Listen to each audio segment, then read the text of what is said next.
भगवते वासुदेवाय। तपस्या करते करते जब श्वास छोड़ दी, श्वास को लेना बंद कर दिया, तो इधर देवताओं की सांस रुक गई। देवता घबराने लगे, ब्रह्मा जी के पास पहुंचे। ब्रह्मा जी भी सोच में पड़ गए, नारायण के पास पहुंचे। बोले भगवान आपका नन्हा सा बालक याकू दर्शन दे दो, और दर्शन नहीं दिए तो ये सांस नहीं लेगो, तो जब तक ये सांस ना लेगो तो हमारी सांस, ये समझ लो हमारी सांस का हमारी गोविंदा है, नमो नमः है।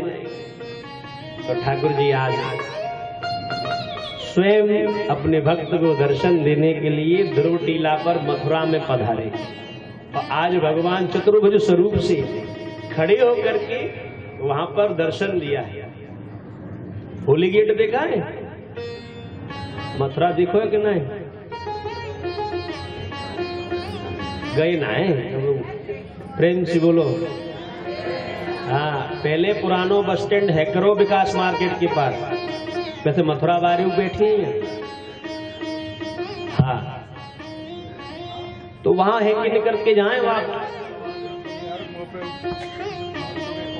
अब ठाकुर जी का प्रादुर्भाव हुआ, ठाकुर जी ने दिव्य दर्शन दिए। ध्रुव जी वहां पर नेत्र नहीं खोल रहे। ठाकुर जी समझ गए, बोले जिस छवि को ये देख रहे हैं वो सामने खड़ी है, तब भी ये नेत्र नहीं खोल रहा है। तो माया को आदेश दिया भगवान ने कि इनके नेत्रों के अंदर जो भगवान की छाया के दर्शन हो रहे हैं, प्रतिमा के दर्शन हो रहे हैं, जो स्वरूप दिखाई दे रहा है, कुछ क्षण के लिए उसको बंद कर दो। अब जैसे ही उसको बंद किया तो ध्रुव जी के नेत्र खुल गए। अब नेत्र जैसे ही खुले, आहा, तो सामने भगवान खड़े, जिसे अंदर निहार रहे थे वो सामने। अब कुछ कहना चाहते हैं पर बोल नहीं पा रहे, क्योंकि मैया ने कहा था कि परम पिता जंगल में मिलता है, परंतु मैया ने ये नहीं कहा कि परम पिता से बोलना क्या है, न गुरु जी ने कहा कि परम पिता से कहना क्या है। आज स्वयं दंडोत प्रणाम करने लगे ध्रुव जी, तो ठाकुर जी ने उनको धरती से उठा करके अपने हृदय से लगाया, और जैसे ध्रुव को निहारते हुए कोमल कोमल कपोलों पर हाथ फेरते हुए देख रहे हैं नन्ही से बालक को, अपने भगत को, ध्रुव जी को। कुछ कहने की शक्ति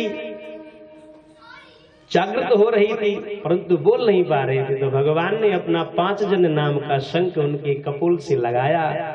वेदों का, उपनिषदों का, संगीताओं का इतना ज्ञान हो गया महाराज, वहीं से कहने लगे यंत प्रविश्य भवमाचमिमां प्रसूता। दिव्य ज्ञान के द्वारा आज नमन बंधन करने लगे। संजीवयत्खिल शक्तिधर स्वधान।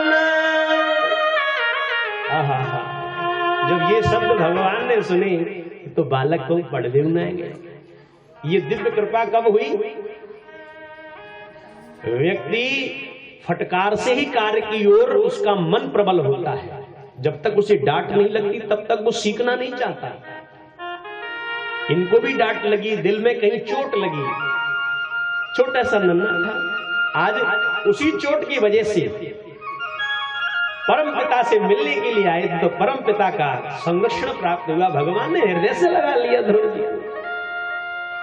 और ध्रुव जी ने दिव्य प्रार्थना करते हुए अन्याश्च हस्तचरण श्रवण त्वगादि। जिसका वरदहस्त भगवान का जिसके सर पर रख जाए उसका तो उद्धार तो होता ही है।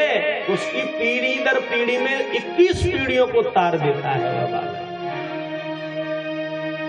दिव्य स्तुति को सुनकर के भगवान प्रसन्न हुए, और जैसे ही वहां से भगवान ने कहा और कछु प्रथम वासना रही, कोई इच्छा है?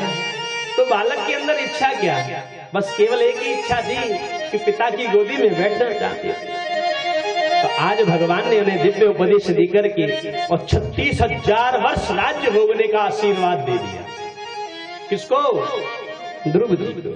आज ध्रुव जी इधर से चल दिए। नारद जी ने जाकर के उत्तानपद राजा से कहा, बोले महाराज तुम्हारी पुत्र की तपस्या सफल हो गई, ठाकुर जी के दर्शन हो गए, बैंड बाजे बुलाओ, नगाड़े बुलाओ, हाथी बुलाओ, उसका स्वागत करो। जाने लगे, तैयारी करने लगे। जा पर कृपा राम की होई, ता पर कृपा करे सब कोई।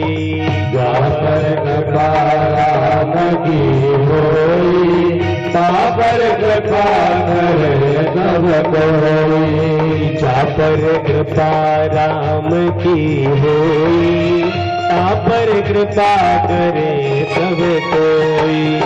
जा पर कृपा राम की होई, ता पर कृपा करे सब कोई। और ध्रुव जी कहते चल रहे हैं, हम क्या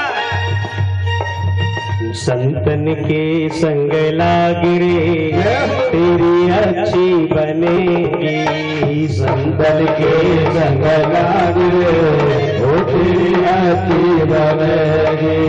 अच्छी बनेगी तेरी बिगड़ी बनेगी। अच्छी बनेगी तेरी बिगड़ी बनेगी। होगा तेरा बड़ा भाग रे तेरी अच्छी बनेगी। संतन के संग लाग रे